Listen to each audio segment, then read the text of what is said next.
J'aime bien regarder des vidéos débiles du genre preuve que la Terre est plate ou se tirer 5 fois sur les lobes des oreilles avant de se coucher fait perdre 2 centimètres de tour de taille, c'est prouvé. Dans cette série de vidéos, il y a les miracles du Coran. En voilà un petit exemple. C'est des miracles ou des signes divins. Je préfère appeler ça des signes divins parce qu'en fait, c'est un ensemble d'indices qui nous montrent que le Coran n'a pas pu être fait par un homme. Et donc, un des signes divins, par exemple, c'est dans la sourate 2, la sourate Al-Baqarah, où on voit dans le verset 143, Allah qui dit qu'il a fait de nous une communauté du juste milieu, ummatan wasatan. Et en fait, cette communauté du juste milieu apparaît pile au milieu de la sourate, puisque c'est dans le verset 143 sur 286. Et en fait, ce qui est intéressant ici, c'est que Allah dit ummatan wasatan, mais il aurait pu dire autre chose. Il aurait pu dire khairun ummah, par exemple, la meilleure communauté. Mais là, c'est le mot wasatan qui dénote clairement l'idée du milieu. J'ai ouvert mon Coran et cherché le verset en question. Je ne vois pas ce qu'il dit, une communauté du juste milieu, mais une communauté de justes, ce qui n'est pas la même chose. Je suis bien évidemment allé voir sur des sites en ligne, et bien sûr, j'ai trouvé une communauté de justes. Alors je me suis dit, voyons voir la traduction à partir du texte en arabe. Et là encore, c'est une communauté juste qui apparaît. Une nouvelle vérification auprès de ChatGPT, et là, un nouveau terme apparaît. Une communauté intermédiaire, afin que vous soyez témoins envers les gens. Voyons voir la définition du terme intermédiaire. Là encore, quelle surprise, aucun rapport avec le sens mathématique de centre, comme le dit le monsieur. Donc j'ai fait tout ce qu'un bon musulman ferait. Je suis allé voir les tafsirs. Ibn Kathir dit « Dieu a fait de nous une communauté de juste milieu comme étant la meilleure. Nous a donné les lois les plus parfaites, les voies les plus droites et les plus claires. » Dernière vérification en retournant vers ChatGPT pour poser cette question. Est-ce qu'il y a une notion de milieu au sens centre mathématique? Oui et non.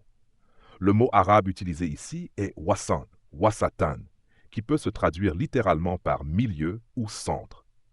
Mais le sens dans ce verset n'est pas mathématique ou géométrique. Donc ce n'est pas un centre comme un point géométrique ou un centre physique, mais plutôt un point de référence morale et spirituelle, un modèle équilibré.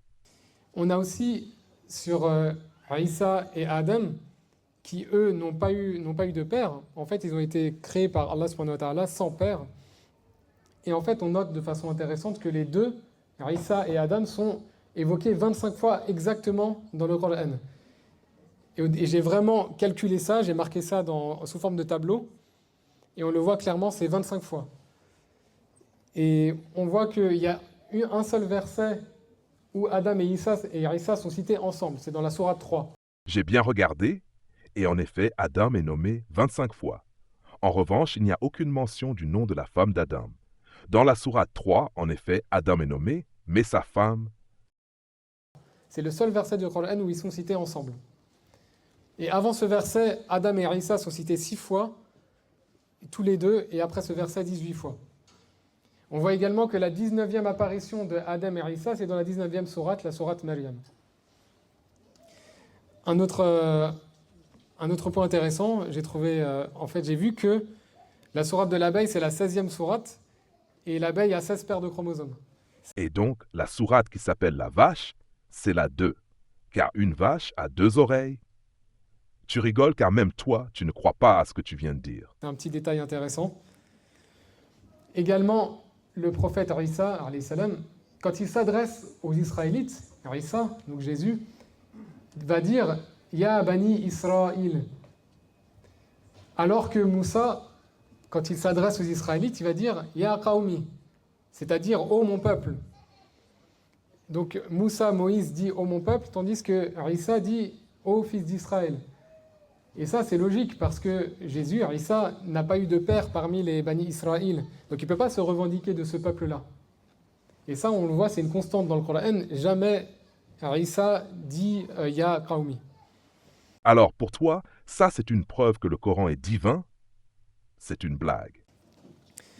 Également, dans le Coran, le nom de Yasrib, qui est l'ancien nom de Médine, est évoqué une seule fois, et il est de la bouche des hypocrites. En fait, les hypocrites, lors d'un moment critique, ont parlé de Yasrib pendant la bataille de la tranchée. Et par ce fait d'évoquer Yathrib, alors que la ville avait été rebaptisée depuis quelque temps déjà par Medina, ça montre que ça dénote leur hypocrisie en fait. On la voit clairement affichée par un simple mot. Il y a aussi des palindromes, on les voit dans la sourate 74 et la sourate 36. Palindromes qui existent depuis l'Antiquité grecque, donc en gros 1000 ans avant le Coran. Également, dans la sourate Youssouf, on voit qu'il y a un monarque qui est abordé, qui est évoqué dans cette sourate, c'est le roi El-Malik. Et en fait, pourquoi on évoque le roi à l'époque de Youssouf alors qu'on est en Égypte? On aurait pu penser qu'il s'agit de Pharaon, d'un pharaon. Et en fait, à l'époque de Youssouf, semble-t-il, c'est au XVe siècle avant Jésus-Christ, il n'y avait pas de pharaon à l'époque. Il y avait seulement des rois, puisque c'était la dynastie des rois Hyksos. Et cela explique pourquoi on voit le terme Malik dans la sourate Youssouf et non pas le terme Pharaon. Alors que Pharaon est un des hommes les plus évoqués dans le Coran, puisqu'on le lit à peu près 80 fois. Oui, oui, vous avez bien entendu. Appeler un homme par son titre, en l'occurrence roi, parce que c'est un roi, est une preuve que le Coran est divin. Et ça, c'est parmi certains signes que j'ai pu lister dans mon ouvrage. Si après ça, vous ne vous convertissez pas à l'islam, c'est que vous êtes des hypocrites et que vous vous mentez à vous-même.